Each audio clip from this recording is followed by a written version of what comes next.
les marchés financiers avec IG Markets, CFD Trading. Bonjour, c'est Gilles du site boursicoté.com. Voici l'analyse technique du CAC 40 pour la journée du vendredi 11 novembre 2011. Avec aujourd'hui une belle séance de hausse, puisqu'après une ouverture en légère hausse à 3070,33, nous avons marqué un plus bas à 3057,04, un plus haut à 3154,98 pour terminer en clôture à 3149,38 points.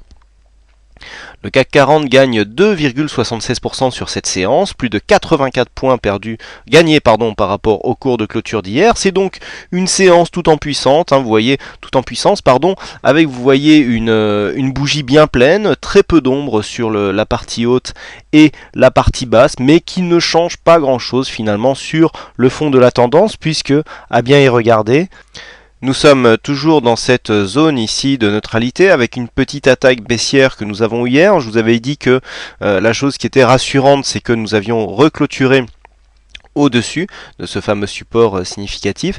Et bien aujourd'hui nous avons ouvert. Vous voyez que nous sommes venus nous appuyer juste sur cette zone là avant de créer une nouvelle phase haussière. Alors la figure que le fond en fait que nous commencions à tracer hier commence à prendre forme. Vous voyez qu'ici la résistance baissière que j'avais commencé à vous indiquer commence à être significative, puisque à y regarder de plus près, le plus haut de la séance est venu se caler juste sous cette zone. Et puis sur la partie basse, on avait le choix entre deux possibilités, donc une formation en trend avec cette trendline ici pour la partie basse qui passait ici sur le haut de cette bougie, sur le bas de cette zone, et donc qui venait rejoindre ici les deux précédents plus bas. Ou alors une ligne légèrement plus horizontale avec un point bas ici, un point bas là, et qui correspondait ici à des zones, vous voyez, un peu plus lointaines. Là on a des plus bas ici qui correspondent. Alors lorsque l'on regarde de loin, il commence à sembler évident que ça sera la deuxième ligne qui deviendra significative. Donc si on supprime cette ligne et puis qu'on trace l'autre, alors le but, pourquoi vous expliquer, c'est pour vous expliquer aussi comment bâtir et construire des analyses techniques. Les lignes qui sont significatives, ça vient pas tout seul. On essaye, on fait des essais, comme je le fais de temps en temps. Et puis quand on voit la figure qui est la plus significative, c'est celle-là qu'on retient et donc on joue la figure. Donc vous voyez ici, on a deux lignes qui commencent à être significatives et qui forment un biseau baissier. Donc cette figure est baissière mais à sortie haussière. Donc pour l'instant, là, on pourrait avoir une sortie sur cette zone, puisqu'on vient ici sur un mouvement assez dynamique, et on voit que, au niveau de la dynamique, on pourrait tout à fait casser cette zone de résistance ici pour venir marquer un nouveau plus haut. Alors, au niveau du biseau, on a tendance à dire que l'objectif serait calculé en fonction de la première transversale donc qui définit le biseau. Donc là ici la première transversale sur le mouvement elle est ici. Donc on aurait environ entre 3032 et 3226, presque 200 points d'objectif haussier. Donc ici on se retrouvera à 3350. Alors bon, ça semble peu probable. Vous me direz, on y a déjà été il n'y a pas longtemps. Mais vu la conjoncture actuelle, il semblerait que ces objectifs soient assez difficiles à atteindre.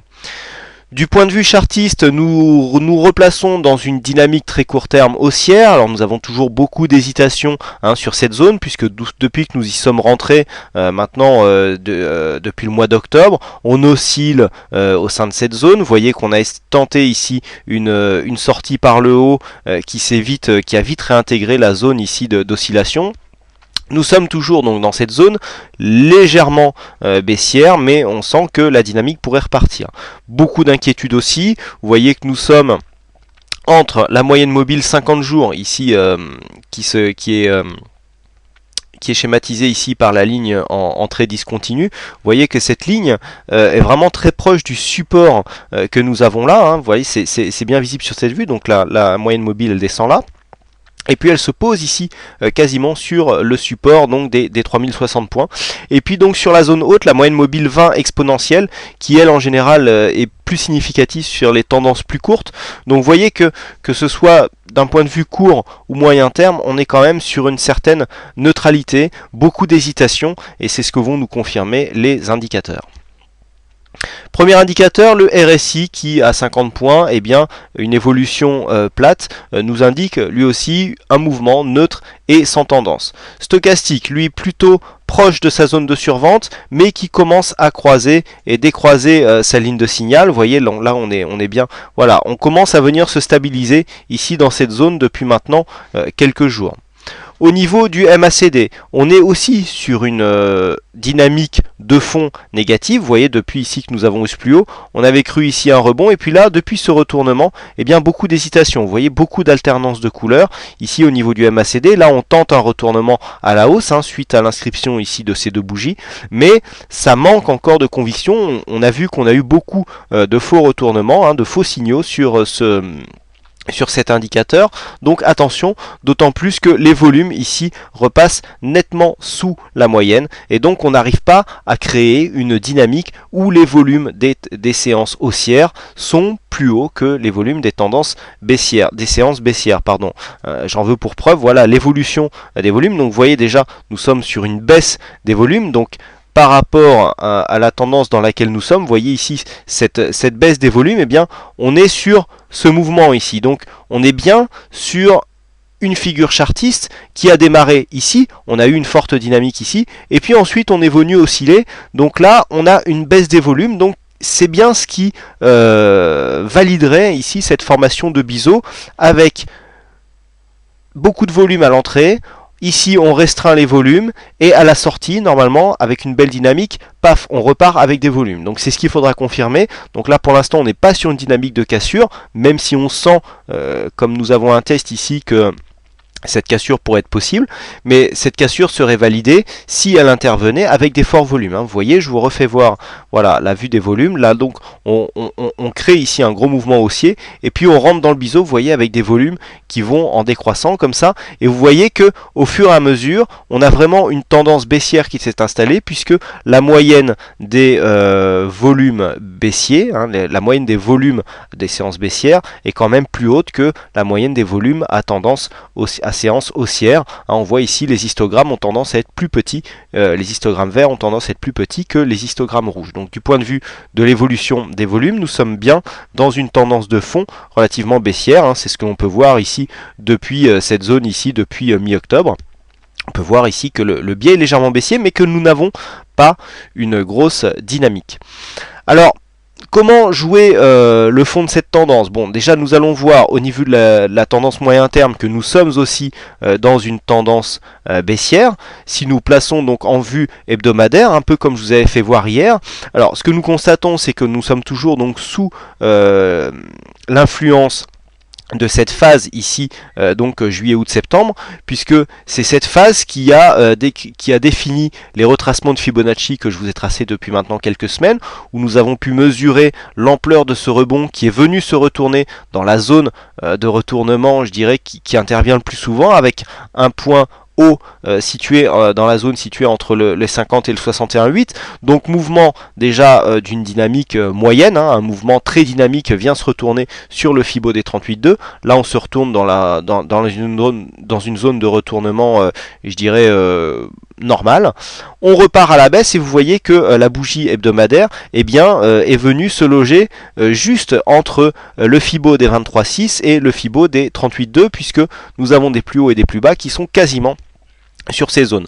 Donc au niveau de la tendance sur cette vue hebdomadaire, nous voyons bien que la bougie hebdomadaire se met encore par rapport à la loi de Dow dans une évolution baissière, puisque nous avons des plus hauts et des plus bas, donc les plus hauts ici et les plus bas toujours de plus en plus bas, donc la dynamique est baissière malgré la couleur verte de cette bougie.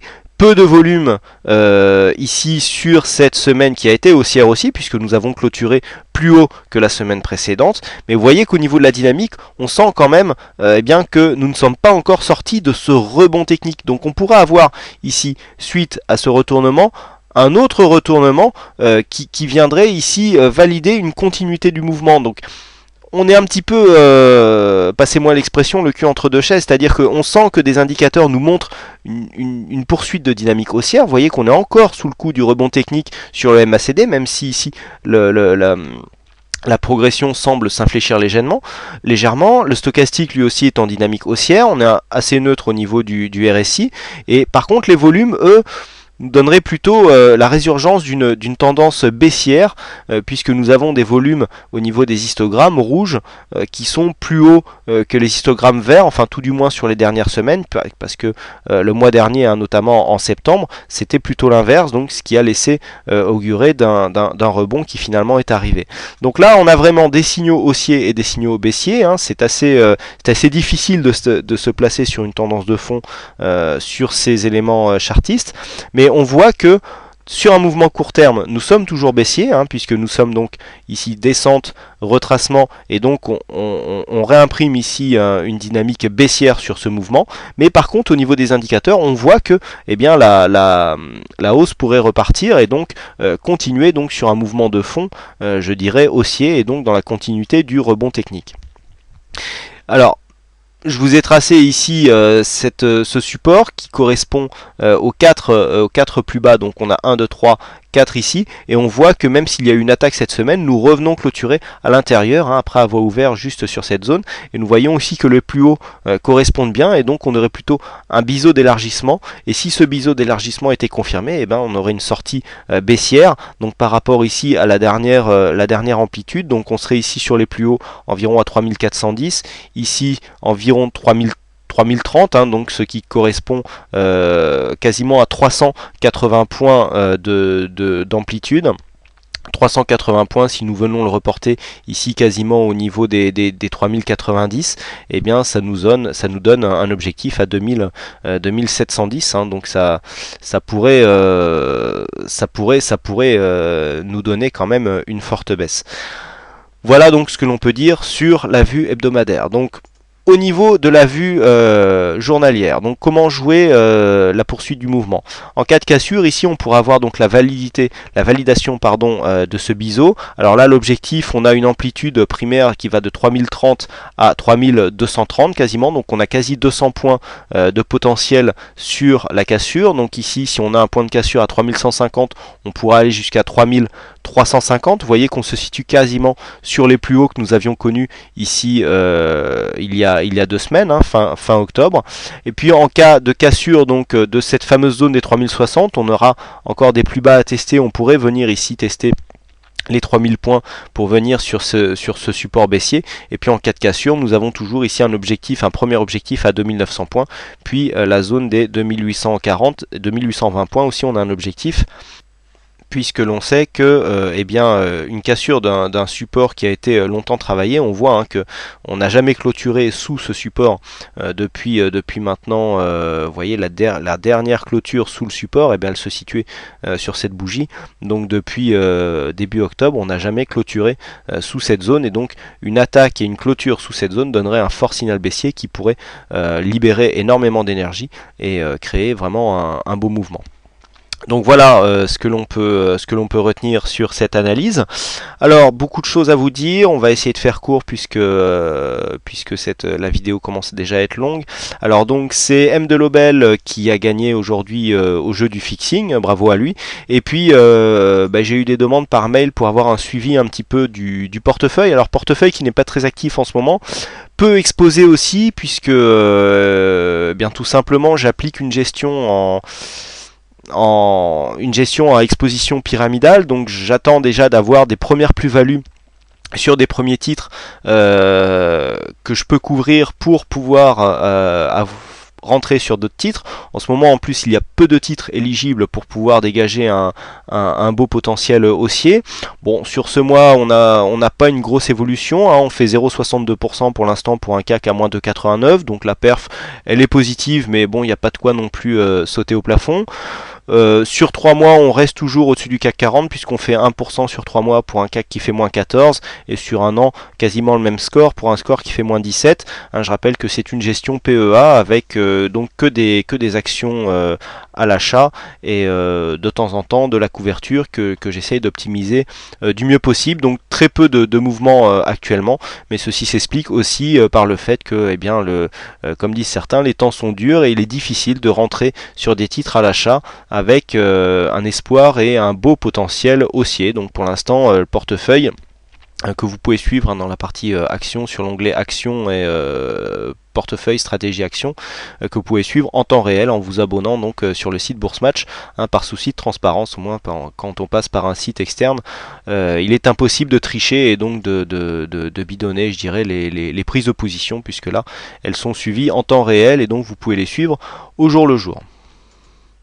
Voilà donc ce que l'on peut dire sur cette analyse technique. Écoutez, il ne me reste plus qu'à vous souhaiter à toutes et à tous un bon week-end, pour ceux qui ne sont pas encore partis. Bonne chance donc dans vos trades et donc vos futurs trades, puisque le week-end en général il n'y a pas de bourse. Bon week-end, et donc je vous donne rendez-vous.